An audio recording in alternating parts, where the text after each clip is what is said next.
네, 여러분 저 두 번째 시간 661페이지 974번부터 볼게요. 자, 974번 경찰 조직 편성의 원리. 자, 니은의 통솔 범위의 원리. 신설 조직보다 기성 조직에서, 왜 기성 조직은 계속 서로 알고 만나고 하기 때문에 서로 잘 알죠. 서로 잘 아니까 많은 사람을 거느릴 수 있는 겁니다. 신설 조직은 이 사람이 어떤 성향의 사람인지를 모르기 때문에 많은 사람을 거느릴 수가 없죠. 자, 단순 반복 업무보다 전문적 사무를 담당하는 조직에서 더 많은 부하직을 통솔할 수 있다? 완전히 아니죠. 단순 업무를 하면 예를 들어서 인형 눈깔 붙이는 거 한 명의 관리자가 500명, 1000명도 관리할 수 있죠. 그러나 전문적인 사무는 의사들이라든가 또는 연구직이라든가 이런 사람들은 끼케야 한 4명에서 7, 8명 정도밖에 거느릴 수 없죠. 그래서 바뀌었고요. 자, 리을의 조정과 통합의 원리. 자, 조직의 구조, 보상체계, 인사 등 제도 개선, 조직원의 행태를 합리적으로 계산하는 것은 갈등의 단기적인 대응 방안이다. 맞습니까? 이게 똑 떨어지는 것은 아닌데 하여튼 교과서에서 갈등 해결의 장기 방안으로 이 제도 개선, 행태 개선을 얘기합니다. 그래서 이것을 문장을 쭉 늘어서 써놨는데 장기적인 대응 방안, 장기적인 방안이 제도 개선, 행태 개선입니다. 제도 개선, 행태 개선. 그래서 거기 제도 개선, 행태 개선 동그라미 쳐 놓으시고 그 표현에 좀 주목을 해주세요. 그래서 제도를 개선하면 장기적으로 괜찮아지겠지. 행태를 개선하면 당연히 장기적으로 괜찮아지겠죠. 그래서 장기적인 대응 방안입니다. 제도 개선, 행태 개선, 제도 개선, 행태 개선. 자, 975, 76, 77 넘어가고 78 볼게요. 78. 경찰 조직 편성의 원리에 대한 설명 중 가장 적절한 것은 1번 계층제는 권한의 책임과 배분을 통해서 업무의 신중을 기할 수 있죠. 계층제.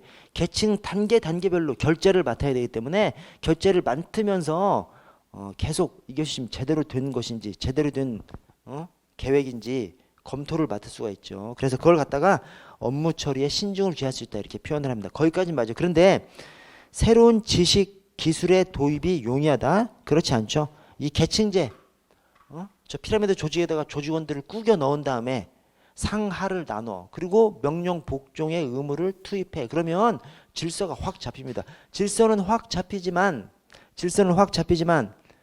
외부 변화에 둔감해지는 조직이 돼버리죠. 왜 그래? 그리고 질서를 잡아놓으면 내부 질서, 내부 논리로만 조직이 돌아가죠. 즉 조직 안에서 조직 상층부 사람들 말만 잘 들으면 아무 문제가 없는 그런 조직이 돼버립니다. 그래서 조직 외부에 대응하는 거, 환경 변화에 대응하는 것도 새로운 지식, 기술 습득 이런 것은 신경을 쓰지 않게 되는 것이 계층제입니다.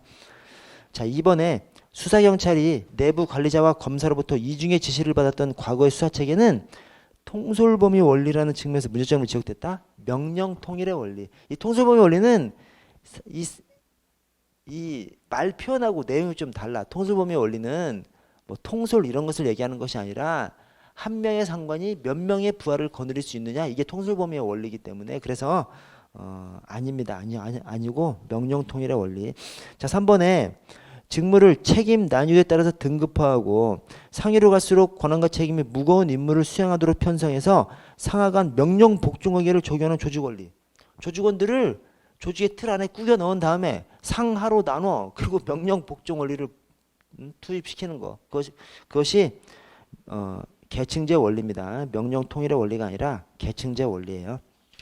넘어가서 979번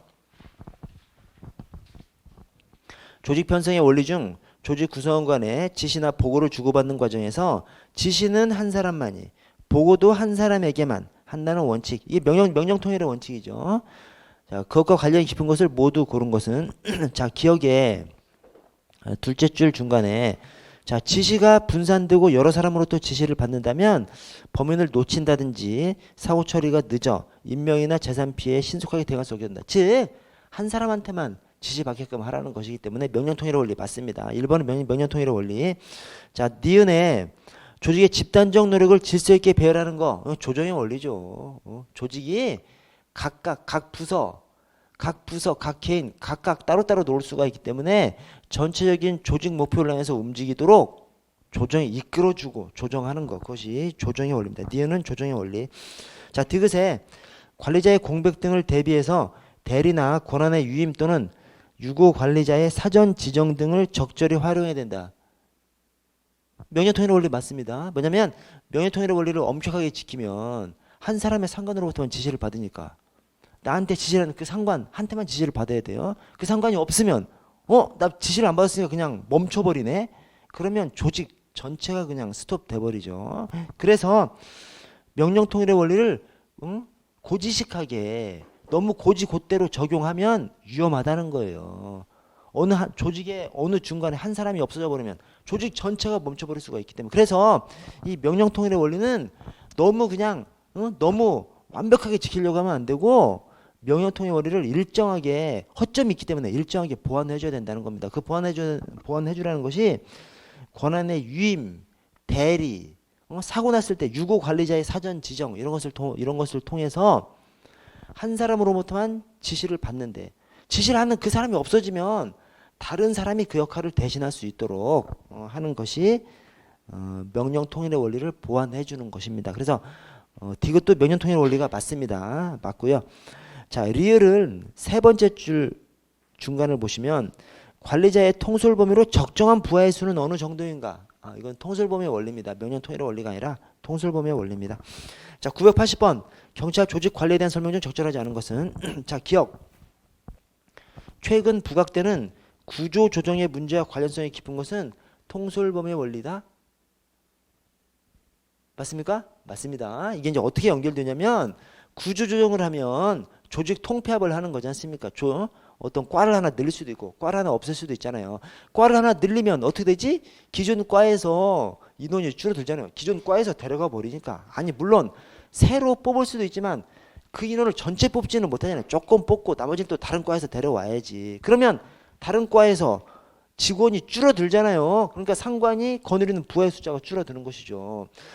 이 구조조정 관련해서 과를 하나 과를 하나 줄여버리면 줄여진 그 과에서 근무하던 사람은 어떻게 다 그냥 사표 내고 나가나요? 아니죠. 기존에 있는 다른 과로 가죠. 기존에 있는 다른 과로 가면 그 과의 인원이 늘어나니까 통솔 범위가 늘어나는 것이죠. 그래서 이 구조 조정이라고 하면 조직 통폐합, 과가 하나 늘어나기도 하고 과가 하나 줄어들기도 하고 그 과가 하나 늘어나면 다른 과에서 통솔 범위가 줄어드는 것이고 과가 하나 줄어들면 그 과에 근무하던 사람이 다른 과로 가버리니까 다른 과에 통솔 범위가 늘어나는 것이고, 그래서 이 구조 조정하면 과가 하나 없어지고 생기고 그것을 연상시켜서 통솔 범위의 원리하고 연결된다고 이렇게 생각하셔야 됩니다. 자, 니은에 조직 목적 수행을 위한 구성원의 임무를 책임과 난이도에 따라서 상하로 나눠서 배치하는 거. 계층제입니다. 계층제. 명령통일의 원리가 아니고요. 자, 리을에 계층제 원리의 경우 경찰 업무 처리의 신중성이라는 측면에서 문제점이 제기된다. 계층제는 계층마다 결제를 함으로써 업무 처리를 신중하게 하는 데에는 맞아요. 그래서 반대로 서술해서 틀렸습니다. 자, 오늘 981번 경찰 조직의 편성 원리. 자, 1번 통솔 범위의 원리란 조직의 구성원 간에 지시나 보고를 주고받는 과정에서 지시는 한 사람만이 할 수 있고 보고도 한 사람에게만 해야 한다는 거. 명령통일의 원리지 통솔 범위의 원리가 아니고요. 자, 982번 자, 조직 편성 원리 적절하지 않은 것은 4번을 보시면 업무의 종류가 단순할수록 통솔 범위가 좁아져. 업무 처리가 단순할수록 더 많은 사람을 관리자가 관리할 수 있기 때문에 통솔 범위가 넓어지고, 계층의 수가 많을수록 통솔 범위가 넓어진다? 이건 뭔 말이냐면 계층의 수가 많아지면 한 부서에서 담당의 인원이 줄어들 수밖에 없죠. 전체 총 인원이 같다면. 계층의 수가 줄어들면 한 과의 인원이 많아지는 거지. 통솔 범위가 넓어지는 것이죠. 그래서 계층의 수가 많을수록 통솔 범위는 좁아집니다. 그래서 통솔 범위는 계층의 수와 반비례한다 이런 표현을 합니다. 계층의 수가 늘어나면 뭐 차장, 부장, 과장, 계장 뭐 또 밑에 뭐 팀으로 또 나눠주고 막 그러면 똑같이 100명이 있다면 한 부서 인원이 막 줄어들겠죠. 근데 그것을 한 두세 단계로 딱 축약시켜버려. 그러면 한 과의 인원이 많아지겠죠. 그래서 계층의 수가 늘어나면 통솔범위는 줄어들고 계층의 수가 줄어들면 통솔범위는 넓어지고 계층의 수와 통솔범위는 반비례한다. 이런 표현을 씁니다. 자, 983번 넘어가고 984번 통솔범위의 원리 적절하지 않은 것은 3번에 조직 규모가 작을수록 통솔범위는 작아진다. 이게 여러분 이해하기가 어려워요. 헷갈리는데 이게 이 말입니다. 조직이 좀 작아. 통솔범위가 넓어요. 왜 그래? 조직이 좀 작으면 서로 다 알거든. 삼성 같은 데는 서로 몰라요. 삼성 서로 몰라. 삼성 같은 큰 조직은 우리 경찰청 같은 데도 마찬가지죠. 서로 몰라. 내 부서 한 7, 8명 그냥 이것만 그냥 서로 아는 거예요. 그래서 이 조직이 크면 삼성 같은 조직은 다 그냥 세부 조직에 통상 한 7, 8명, 한 10명 이렇게만 딱 그냥 구성하고 있는 겁니다. 조직이 작으면 여기서 말하는 작다는 것이 뭐 3명, 4명을 얘기하는 것이 아니라 조직이 뭐 한 100명 조직이야. 뭐 한 200명 조직이야. 그럼 100명, 200명 서로 다 알죠. 다 알기 때문에 한 3, 40명, 4, 50명도 하나의 지휘관이 거느릴 수 있는 거예요. 그래서 우리 프라임 경찰학원 같은 우리 프라임 경찰학원이 한 7, 80명 되거든요. 아, 최근에 좀 잘렸어. 회사 사정이 좀 안 좋아서 그만두신 분들이 있어요. 우리 프라임 같은 경우에는 끼케야 사업부 한 2, 3개가 다 합니다. 그러니까 한 사업부마다 한 10명, 20여 명 한 부서장이 다 관할 합니다. 왜 그래?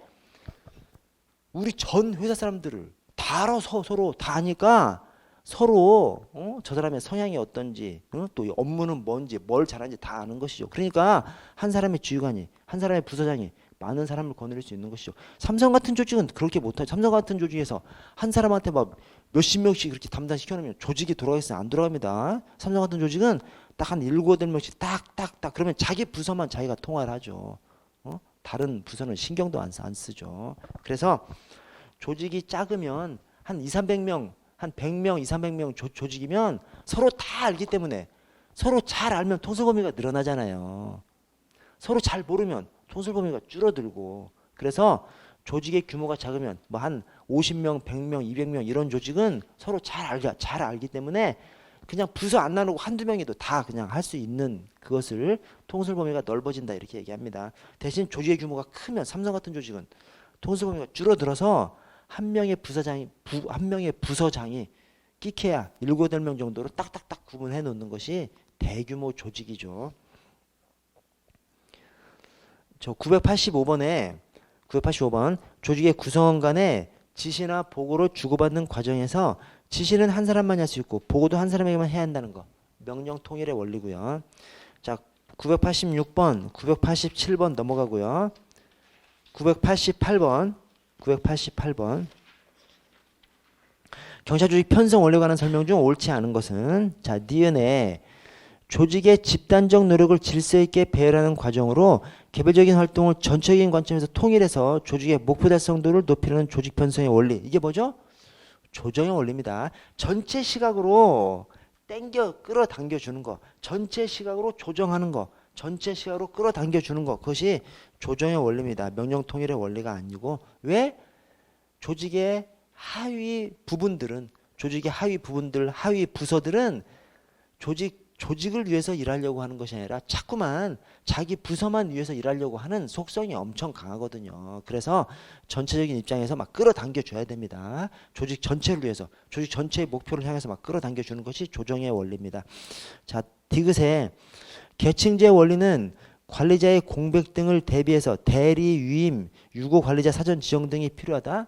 이 대리 위임 이런 것들로 보완해줘야 하는 것이 뭐예요? 명령 통일의 원리입니다. 왜냐하면 명령 통일의 원리를 고지고대로 그냥 적용하면 한 사람의 상관으로부터만 지시를 받으니까 그 상관이 한 명의 상관이 없어져 버리면 조직 전체 그냥 멈춰줘야 돼요. 그러면 안 되기 때문에 혹시라도 한 명이 없어졌을 때 누군가가 대신할 수 있는 체제를 만들므로써 이 명령 통일의 원리를 보완하는 것이죠. 그래서 이게 명령 통일의 원리입니다. 자, 989번 넘어가고요. 990번 경찰 조직의 편성 원리.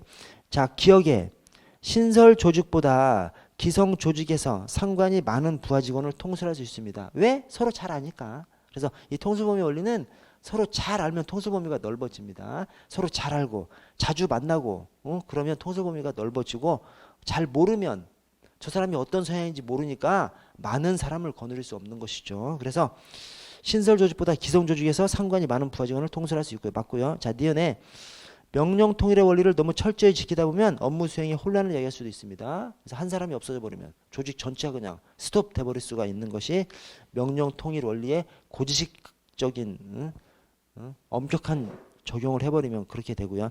자, 디귿에 최근 부각되는 구조조정의 문제와 관련성이 깊은 것이 구조조정하니까 조정 아니라는 거예요. 이 구조조정 문제와 관련성이 깊은 것이 통솔범위 원리입니다. 왜? 구조조정을 하면 과를 하나 더 만들기도 하고 과를 하나 없애버리기도 하는데 인원이 똑같은 상황에서 과를 하나 없애면 나머지 과로 인원들이 가니까 나머지 과의 통솔범위가 늘어나는 것이고 과를 하나 새로 만들면 나머지 과에서 한 명씩 뽑아와야 되기 때문에 나머지 과들의 통솔범위가 줄어드는 것이고 그래서 구조조정의 원리 구조조정 과를 하나 늘리고 줄이고 이것을 연상시키셔가지고 통솔범위 원리와 관련된다라고 아셔야 됩니다. 자, 991번 넘어가고요. 992번 한정된 인력이나 예산을 가지고 갈등이 생기는 경우에 업무 추진의 우선순위를 지정하는 등의 방법으로 갈등을 해결하는 조직 편성 원리로 가장 적절한 것은 이게 조정의 원리입니다. 조정. 어떤 갈등이 있을 때 조직 안에 어떤 갈등이 있을 때 조정하는 것이죠. 조직 안에 갈등이 있을 때 조직 안에 왜 갈등이 있어? 서로 자기 주장만 하니까 갈등이 있는 것이죠. 그래서 조직은 각 부서가 그냥 자기들 입장만 막 주장하기 쉽죠. 그때 갈등이 생기고 그 갈등을 해결함으로써 조직 전체의 목표를 향해서 조직원들을 또 부서들을 막 움직이게 해주는 것이 조정의 원리입니다. 자, 993번 경차 조직 편성의 원리에 관한 설명 중 적절하지 않은 것은 자, 4번에 할거주의는 뭐죠? 분할해서 거기에 거하는 거죠. 즉 내 부서의 이익만 그러니까 내 부서에만 집착해서 내 부서의 이익, 내 부서의 주장만 고집하는 것이 이 할거주의입니다. 자, 그래서 할거주의는 타 기관 및 타 부처에 대한 횡적인 조정과 협조를 용이하게 만들어 협조 조정을 어렵게 만드는 것이 할거주의죠. 그래서 조정 통합의 원리에 필수적인 요소가 아니라 조정 통합을 필요하게 만드는 것이 할거주의죠. 그래서 할거주의는 조정을 용이하게 만드는 것이 아니라 조정을 어렵게 하고 조정을 필요하게 만드는 것이 할거주의입니다. 자, 994번 경차 조직 편성의 원리 1번의 할거주의는 조정과 통합의 원리를 실현시키는 요소다. 조정과 통합을 어렵게 함으로써 조정을 필요로 하게 만드는 것이 이 할거주의죠. 자, 995번 조정과 통합의 원리 옳지 않은 것은 자, 4번에 갈등의 원인이 세분화된 업무 처리에 있다면 이를 더 전문화시키는 데 힘써야 된다. 세분화된 업무 처리에 갈등 원인이 있는데 더 쪼개버려. 쪼개나서 갈등이 있는데 더 쪼개버려. 말이 안 되죠. 너무 쪼개나서 갈등이 생기면 뭉쳐야죠. 그래서 막 통합한다든가 연결 장치를 만든다든가 대화 채널을 만든다든가 그런 것이 돼야 됩니다. 자, 996번 중간에 갈등의 해결 방법에 대한 설명 중 가장 옳지 않은 것은 2번에 갈등의 원인이 세분화된 업무 처리에 있다면 조정보다는 전문화에 힘써야 된다. 틀렸죠. 지금 제가 한 3번째 지금 반복하고 있습니다. 이게 좀 너무 추상적인 서술이기 때문에 하여튼 좀 숙지하셔야 됩니다. 쪼개나서 갈등이 생겨. 쪼개놓으면 왜 갈등이 생겨? 쪼개놓으면 그 쪼개진 부분들이 자기 주장만 하니까 갈등이 생기는 것이죠. 그때 쪼개서 갈등이 생겼으면 통합을 시키든지 연결 장치를 마련한다든지 의사소통을 강화한다든지 그렇게 돼야 되는 것이죠. 자, 997번 조직 내부 갈등의 해결 방법 2번에 문제 해결이 어려운 경우에는 갈등을 완화하거나 관리자가 갈등을 초래할 수 있는 결정을 보류 또는 회피하는 방식을 사용할 수 있습니다. 그래서 문제 해결이 어려운데 해결해. 어떻게 해결해? 해결이 어려운데. 문제 해결이 어려울 때는 지연작전도 갈등 해결 방안의 하나인 것이죠. 그래서 문제 해결이 어려워. 놔두는 거예요. 놔두는 거. 해결이 어려운데 기필코 해결하려고 그래. 그러다가 이상하게 늪에 빠져버리는 것이죠. 자, 3번에 갈등의 장기적인 대응을 위해서 갈등의 장기적 해결 방안이 뭐야? 제도 개선, 행태 개선. 그래서 그 딱 문장을 딱 보시면 쭉쭉쭉 제도 개선과 조직원의 행태를 합리적으로 개선한 제도 개선, 행태 개선, 장기적인 해결 방안. 자, 4번에 갈등의 원인이 세분화된 업무 처리에 있다면 업무 추진의 우선순위를 정해주는 것이 바람직해? 뭔가 좀 이상하고 뒤에 한정된 인력이나 예산으로 갈등이 생기는 경우 전체적인 업무 처리 과정의 조정과 통합 반대로 해놨습니다. 그래서 갈등의 원인이 세분화된 업무 처리에 있다면 통합한다든지 연결한다든지 대화 처리를 확보한다든지 그런 식으로 조정을 해야 되는 것이고 한정된 인력이나 예산으로 갈등이 있어. 그러면 인력 예산을 확보한다든지 인력 예산 확보가 안 돼. 그러면 우선순위를 정한다든지 상관이 지휘관이 우선순위를 정해준다든지 그렇게 해서 해야 됩니다. 그래서 이거 반대로 해서 틀렸습니다. 반대로 해서. 자, 998번 조직 내 갈등은 업무의 효율성을 떨어뜨리는 요인이 된다. 다음 중 갈등의 조정과 통합 방법 적절하지 않은 것은? 자, 4번에 조직의 구조, 보상체계, 인사 등의 제도 개선과 조정의 행태를 합리적으로 개선하는 것은 갈등의 단기적인 대응 방안이다. 제도 개선, 행태 개선, 장기적인 대응 방안, 장기적인 해결 방안입니다. 제도 개선, 행태 개선.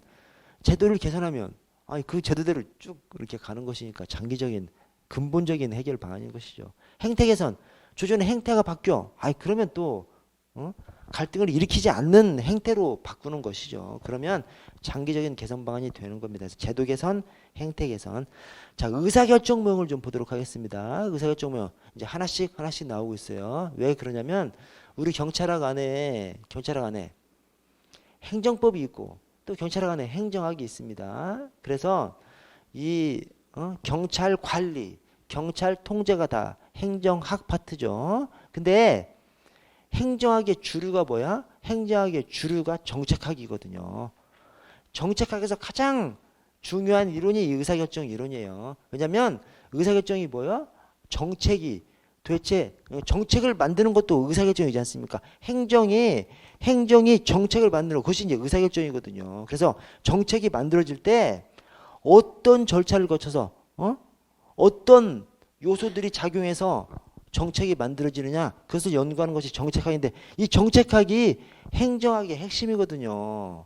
그리고 그 정책학의 핵심 이론이 의사결정 이론이고 그래서 우리 경찰학 안에서 행정법이 나오고 행정학이 나와. 행정법이 막 많이 나오죠. 그러다 보면 이제 이 행정학, 경찰 행정학이 15%, 경찰 관리, 그 다음에 경찰 통제 여기서 이제 15% 나오게 예정이 돼 있죠. 6문제가 나오게끔 돼 있는데 어쨌든 여기서 조금만 깊게 들어가면 이제 바로 이제 의사결정 모형 나옵니다. 그래서 지금 의사결정 모형이 하나씩 나오고 있어요. 자, 의사결정 모형은 개인적 차원의 모형이 있고 또 집단적 차원의 모형이 있습니다. 자, 개인적 차원의 모형이 함, 만, 점, 혼, 최예요. 그래서 합리 모형, 만족 모형, 점증 모형, 혼합 모형, 최종 모형 이렇게 있습니다. 함만, 점혼, 최, 함만, 점혼, 최 이렇게 생각을 해주시고 자, 합리 모형은 인간에 대해서 완전한 합리성을 가진 존재로 이제 가정합니다. 완전한 합리성을 전제로 해서 어떤 대안을 추구해? 여기서 말하는 대안이라는 것은 정책을 말합니다. 정책 대안, 정책. 그래서 초유적 대안을 추구하죠. 완전한 합리성의 바탕에서 초유적 대안을 추구하는 것이 이 합리 모형이고요. 자, 만족 모형은 제한된 합리성에 바탕을 해서 만족 대안을 추구합니다. 그래서 이 합리 모형에서는 완전한 합리성, 이 세상에 대해서 다 아는 것이죠. 세상에 대해서 다 안다고 가정하는 것이죠. 세상에 대해서 다 알아서 모든 대안에 대해서 검토를 해서 그 안에서 최적의 좋은 대안을 선택하는 것이 바로 정책 결정이다 라고 얘기하는 것이 저 합리 모형입니다. 근데 만족 모형에서는 야, 네가 실제로 저 정부 청사 가서 봐라. 모든 대안을 다 검토해? 그렇지 않아. 대충 눈에 보이는 거 대충 생각하다가 그냥 하나 딱 결정하는 것이 의사 결정이야. 정책 결정이야. 그래서 이 만종모형에서는 그냥 눈에 보이는 거 몇 개 정도 검토하다가 이게 맞아 하면야 그거 그냥 결정하는 것이 현실의 의사 결정이다. 그렇게 의사 결정, 정책 결정이 그렇게 될 수밖에 없다라고 말하는 것이 만족 모형입니다. 자, 점중 모형은 정치적 합리성을 전제로 해서 약간 향상된 대안을 추구합니다. 자, 정치적 합리성이라는 것이 뭐예요?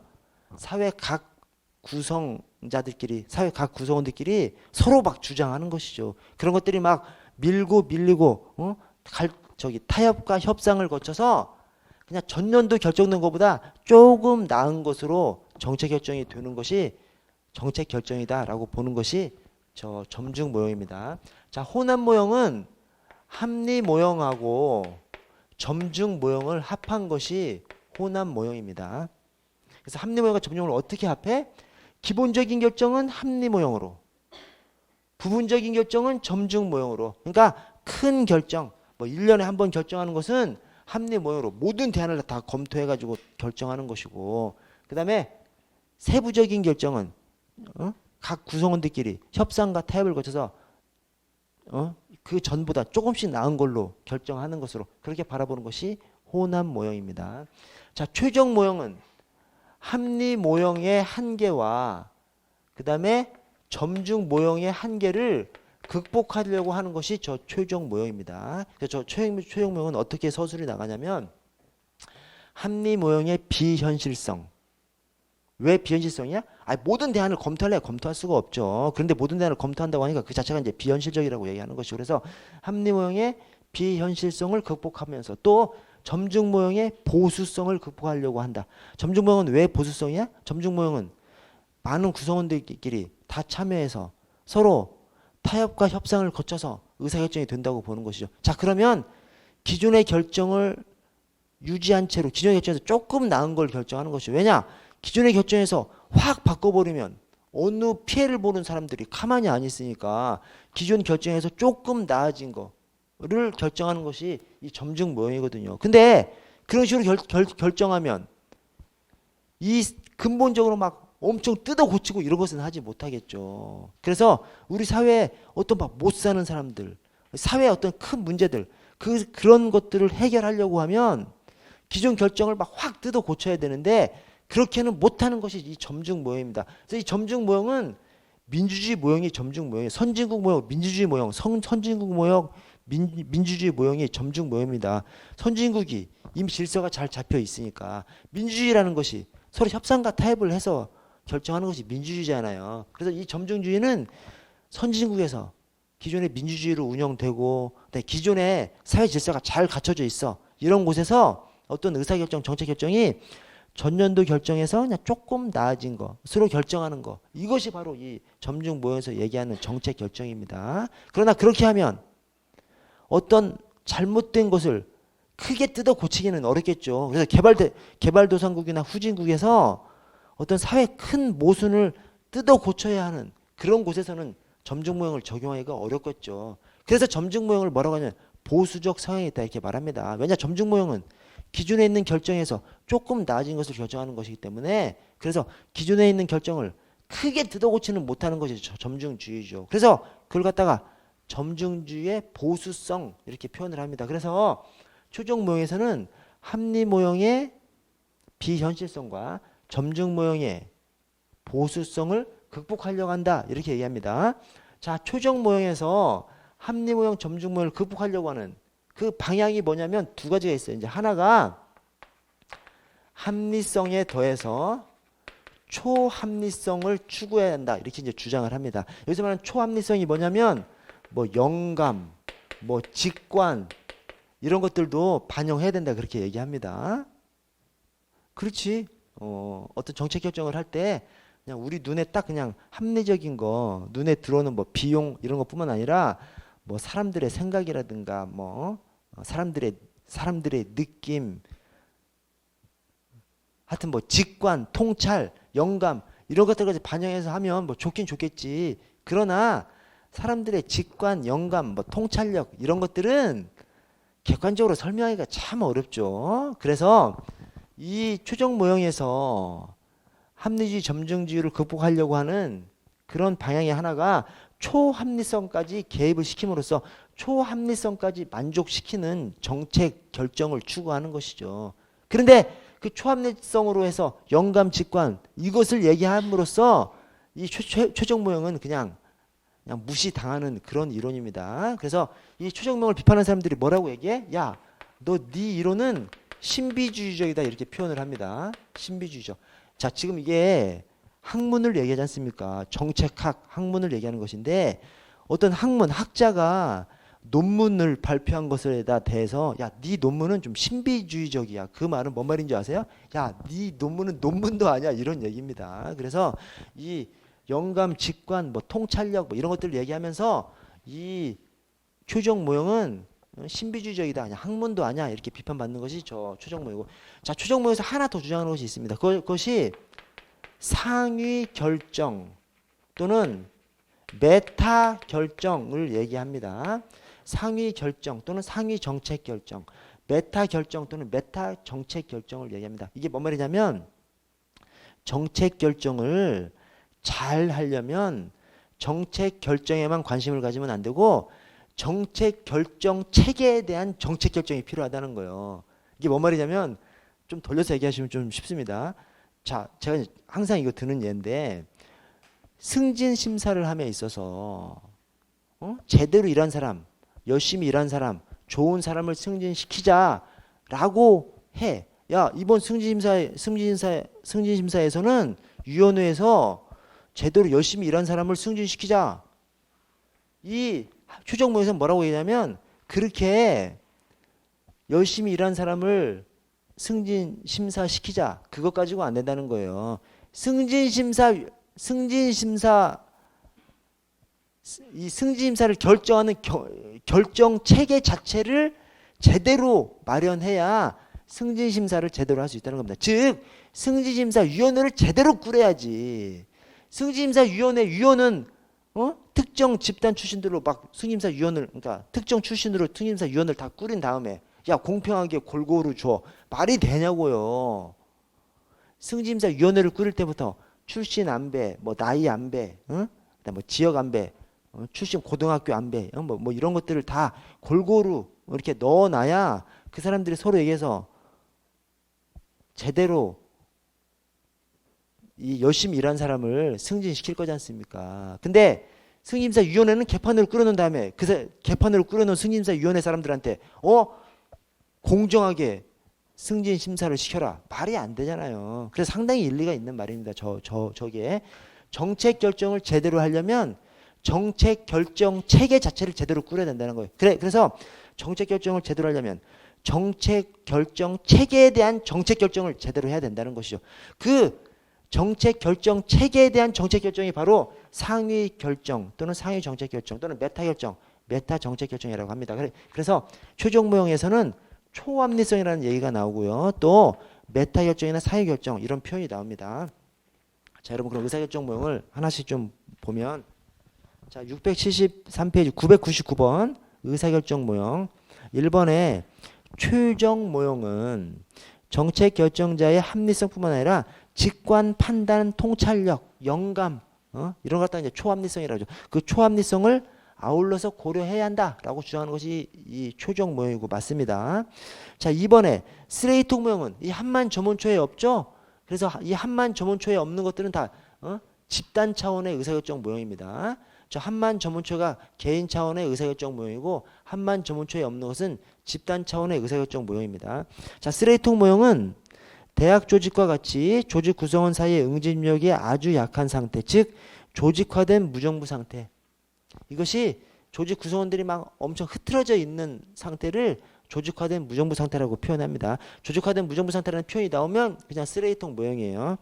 자, 조직화된 무정부 상태에서 의사결정이 이루어지는 과정을 설명하려고 시도하는 것이 이 쓰레기통 모형 맞고요. 그래서 그렇게 조직 구성원들끼리 응집력이 약한 조직화된 무정부 상태에 있는 조직에서는 쓰레기통에서 이것저것이 만나듯이 우연한 과정에 걸쳐서 조직의 의사결정이 이루어진다라고 얘기하는 것이 이 쓰레기통 모형입니다. 자, 3번 점증 모형은 실제 정책의 결정이 점증적인 방식으로 이루어질 뿐 아니라 정책을 점증적으로 결정하는 것이 바람직하다는 입장을 견지합니다. 그러니까 점증 모형, 이 실제 그러니까 점증 모형이 실제 정책 결정이 점증적으로 이루어진다. 이것은 현실을 그냥 바라보는 거지 않습니까? 그것을 넘어서 점증주의자들이 뭐라고 얘기하냐면 실제 점증적으로 정책 결정이 이루어지지만 그렇게 실제 이루어지는 것을 넘어서 정책 결정은 점증적으로 이루어질 때 훨씬 더 좋고 바람직하고 거기까지 얘기하는 것이 점증주의자들입니다. 그래서 자, 우리 실제 정책 결정이 점증적으로 이루어진다는 것은 예산을 보시면 딱 압니다. 우리 대한민국의 예산이 지금 뭐 400 몇 조일 거예요. 근데 매년 조금씩 늘어나죠. 매년 올해는 400조, 내년은 420조, 그 다음에 430 몇 조. 그게 다 뭐예요? 점증적으로 이루어지는 거예요. 전년도 예산을 그냥 기존에 깔고 거기다가 몇 가지 그냥 넣고 또 기존에 있는 거 금액 조금 높여주고 이런 식으로 해서 예산이 짜지지 않습니까? 예산이라는 것이 뭐예요? 정부의 지출 계획이 예산이지 않습니까? 지출 계획 안에 뭐가 들어가 있어? 어떠한 일을 해야 할 것인지가 다 들어가 있기 때문에 정부 정책 결정의 총합이 예산인 것이죠. 근데 그 예산 자체가 정부 정책 결정 자체가 매년 조금씩 늘어나는 것으로, 즉 전년도 예산을 기반으로 조금씩 늘어나는 거. 그러니까 점증적으로 정책 결정이 이루어지는 것이죠. 현실의 정책 결정이 점증적으로 이루어지는 거예요. 자, 이것은 현실을 그냥 바라보는 것이죠. 자, 그걸 넘어서 당위성 측면에서 그냥 싸그리 뜯어 고치는 것이 좋으냐, 점증적으로 이루어지는 것이 바람직하냐, 이걸 얘기할 때 점증주의자들은 현실을 설명하는 것도 점증주의지만 바람직한 것, 당위성 차원에서 점증주의가 우수하다고 얘기합니다. 왜 그래? 이 합리 모형에서는 모든 대안을 검색해서 싸그리 뜯어 고치는 거잖아요. 저 합리 모형에서는 전년도 것을 생각하지 않고 모든 정책 대안을 싸그리 다 검토해가지고 어떤 좋은 것이 있어, 기존의 것을 버려버리고 새로 선택하는 것이 저 합리 모형입니다.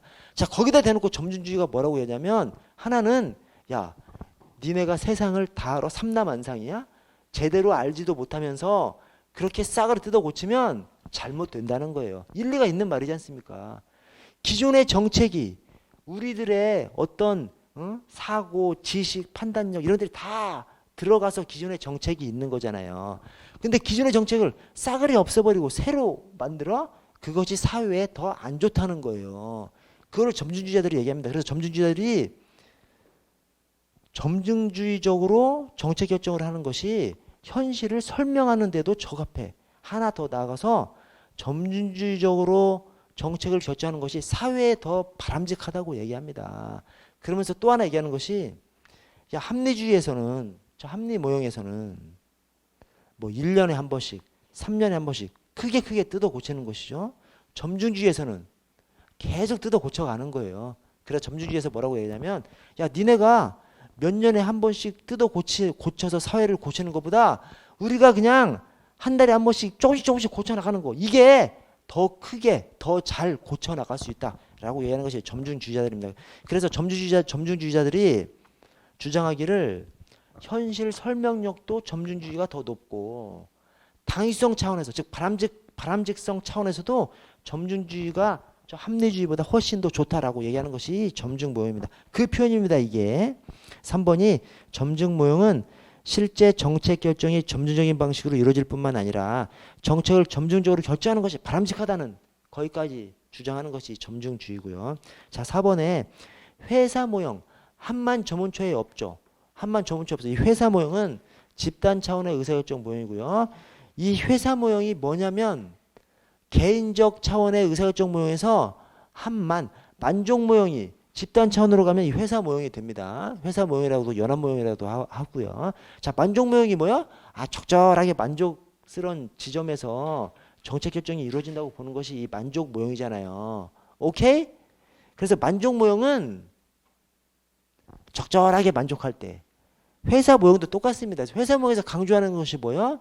SOP예요, SOP. 이 SOP가 뭐냐면 스탠다드 오퍼레이팅 프로시저, 표준 운영 절차를 SOP라고 합니다. 이 표준 운영 절차가 뭐야? 매뉴얼이라고 생각하시면 됩니다. 매뉴얼, SOP, 표준 운영 절차, 매뉴얼이라고 생각하시면 돼요. 그래서 이 회사 모형에서는 표준 운영 절차에 의한 집행, 즉 매뉴얼에 의한 집행을 강조해요. 왜냐?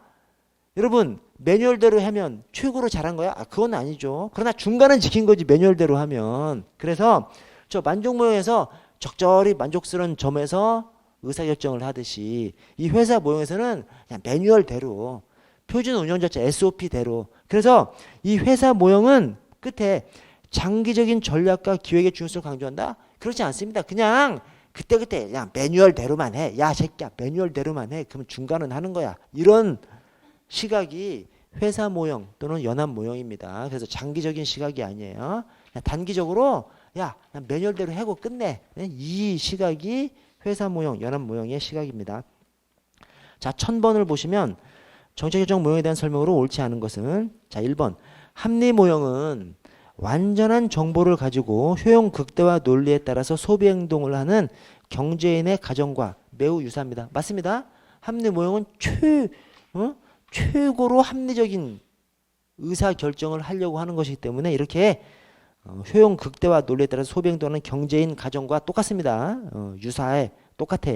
자, 2번에 점증 모형은 합리 모형과 대조적으로 실제 결정 상황에 기초한 현실적이고 기술적인 모형입니다. 맞습니다. 실제 의사결정이 저렇게 싸그리 뜯어고치는 경우를 찾아보기는 굉장히 어렵다니까요. 전년도 의사결정에다가 조금 더해서 의사결정을 하는 것이 현실의 의사결정이기 때문에 그래서 점증 모형 맞고요. 자, 3번에 점증 모형의 단점을 합리 모형과의 통합으로 보완하려는 것이 혼합 모형입니다. 혼합 모형이 합리 모형 플러스 점증 모형이죠. 그래서 기본적인 결정은 합리 모형으로, 부분적인 결정은 점증 모형으로 그렇게 하는 것이 이 혼합 모형. 혼합 모형을 혼합 주사 모형 또는 뭐 혼합 탐사 모형이라고도 합니다. 어쨌든 뭐 혼합자가 들어가요. 자, 4번에 쓰레기통 모형은 기존의 합리적 사고에 근거하지 않습니다. 그래서 쓰레기통 모형은 그냥 우연한 결정에 의해서 우연한 기회에 의해서 의사결정이 되는 그런 것들을 설명해 주는 것이 쓰레기통 모형이고요. 자, 5번에 최종 모형은 기존의 정책을 바탕으로 이루어지는 점증주의 서양에서 출발한다. 이 최종 모형이 뭐야? 최적. 이 이론의 그 단어에서부터 벌써 합리 측면에 더 가 있다는 것을 알 수 있죠. 최적. 이 최종 모형에서 최적을 추구하기 위해서 하는 것이 두 가지가 뭐예요? 하나가 합리 플러스 초합리예요. 또 하나가 사유결정, 메타결정이고요. 그래서 이 최종모형은 어디에 더 가까워? 합리 모형에 더 가깝죠. 합리의 끝판왕을 하려고 하는 겁니다. 근데 합리의 끝판왕을 하기 위해서 뭘 넣어? 영감, 직관, 뭐 통찰력, 판단 뭐 이런 것까지 이제 넣음으로써 합리의 끝판왕을 추구했는데 오히려 그냥 망가진 이론이죠. 영감, 직관, 통찰력 이런 것을 넣음으로써 이 본인은 이런 것들을 넣음으로써 합리주의의 첫 끝판왕을 추구했는데 달성하려고 했는데 오히려 다른 사람들이 보기에는 뭐, 학문을 얘기하면서 직관, 통찰력, 영감 이런 거 얘기해 버리니까 신비주의적 성격이 있다. 야, 네가 쓴 논문은 논문도 아니다. 이렇게 얘기하는 것이 이 최종 모형입니다. 그래서 기본적으로 점증주의가 아니라 기본적으로 합리주의를 그냥 합리주의 끝판왕을 만들려고 한 것이 이 최종 모형입니다. 자, 1001번 정책 결정이 일정한 규칙에 따라서 이루어지는 것이 아니라 문해기참, 문제 해결적 선택 기회 참여자 이 네 요소가 뒤죽박죽 움직이다가 이렇게 필요 없는 것들은 쓰레기통에서 다 만나죠. 쓰레기통에서 우연히 만나서 정책 결정이 이루어지는 거 그것을 갖다가 이 쓰레기통 모형이라고 합니다. 여러분 저 좀 쉬었다가 15분에 시작할게요. 15분에.